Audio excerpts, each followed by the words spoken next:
Good morning and happy Tuesday, my friends. I'm still not Jim Nance. Kurt Bergland here with Baseball Strategy Stumpers. And today we're up to the mailbag. That's right. The responses that you gave to the first 3 Strategy Stumper episodes, all of which you can catch on my YouTube channel. And don't forget to share and subscribe and like and all that good stuff. I need your subscriptions to keep my channel going, my friends, so thank you very much. We have the recap of your voting. Every week I present a new baseball strategy issue, often but not always informed by the book, written by a trio of people, Tom Tango, Mitchell Lichtman, and Andrew Dolphin. And today I want to catch up on the comments that you've made and the votes that you've placed on what you would do in these specific baseball strategy situations. Episode 1 focused on the triple. The triple. We have the situation where it's the bottom of the ninth, there's nobody out, there's a man on third, maybe the leadoff batter tripled, hence the title.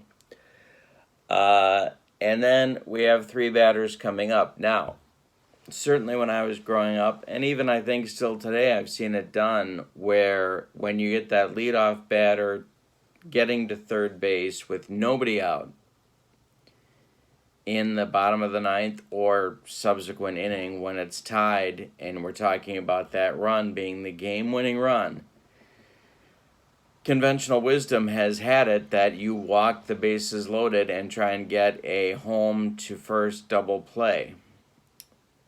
Well, what I did was I plugged in a real life situation where the 1986 Mets are the opposition for you. Lenny Dykstra has tripled to lead off the bottom of the ninth. And so that means Wally Backman, Keith Hernandez, and Gary Carter follow in the Mets batting order. What do you do? Well, we took a vote. 5 people that voted said, and this was second place in the voting, walk no one. And I put the number of votes over here. Walk Backman only got no votes. And then faced Hernandez and Carter with runners at first and third. Option C, pitch to Backman, but then if you get him out and the game is still going, walk Hernandez and go after Carter with runners at first and third, got 6 votes. So that was actually the winner. Option D, walk Backman and Hernandez and go after Carter, got 2 votes. So that was in third place. Very interesting to me to see how you kind of broke that down. But everybody was reluctant to walk the bases loaded. Very interesting. Episode 2. Another episode about the intentional walk, but it's in different circumstances. I gave you 2 situations. One, you're in the bottom of the 8th. You're the visiting team. You're in the bottom of the 8th. The score is tied. And there's a runner on second with nobody out. This also, I gave you a real life possible situation here of playing the Phillies. McCutchen is due up as the leadoff batter. He's followed by Rhys Hoskins, then Bryce Harper, then JT Realmuto. So it's the bottom of the 8th. The score is tied. You are the visiting team. You're on defense.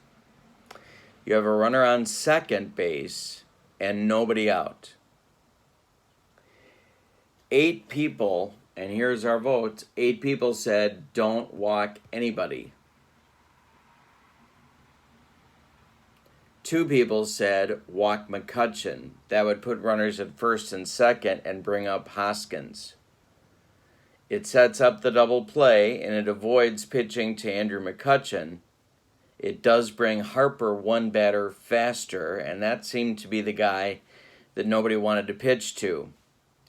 So the effort on the part of several people saying no intentional base on balls in this situation, the effort seems to have been to try and leave first base open to dump Harper there and get to Real Muto if you can get that far.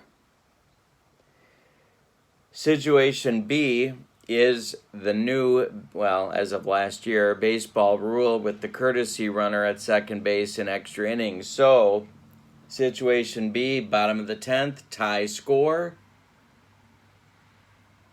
You've got your man on second to lead off the inning. Nobody out. Here, the issue is you got first base open. McCutcheon's coming up. The voting changed a little bit here. We had no intentional walk for 6 people, and 3 people wanted to walk McCutcheon to get to Hoskins, and it with a double play in order. So a little more likely or willing to walk McCutcheon in situation B, the bottom of the 10th, tie score, runner obviously in scoring position as the new baseball rule has it. The difference between the two is interesting to me. All right. Episode 3.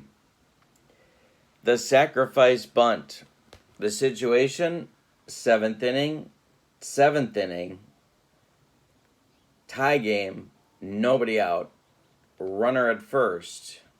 The 8th place hitter was up. The 8th place hitter is up.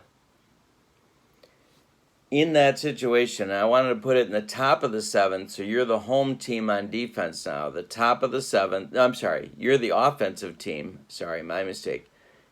You're the offensive team. You're up in the top of the 7th. You've got a runner at first.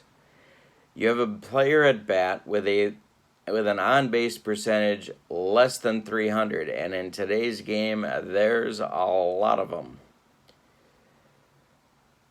8th place hitter, 9th place hitter could be the pitcher, could be a position player. I didn't really put parameters on that. There is a runner at first. The score is tied. We had 8 votes. 3 people said, yeah, we're bunting. 5 people said, don't bunt. The 7th inning, I think, is, to me, the most difficult inning to manage because you're right on the cusp of playing for the big inning as you might earlier in the game, and you're not quite into those late innings, 8th, 9th, and later, where one-run strategies are obviously more prevalent and more tempting to use. So, Episode 3, the sacrifice bunt. I put it in the top of the 7th. Tie score, nobody out. 8th place hitter with less than a 300 on-base percentage up. 3 people said bunt. 5 people said don't. Very interesting. All right, so that is our mailbag. Thank you for joining me for Strategy Stumpers this week. Appreciate your participation. More Strategy Stumpers coming soon. Thank you much. Have a wonderful day. Don't forget to subscribe. Have a great day. So long, everybody.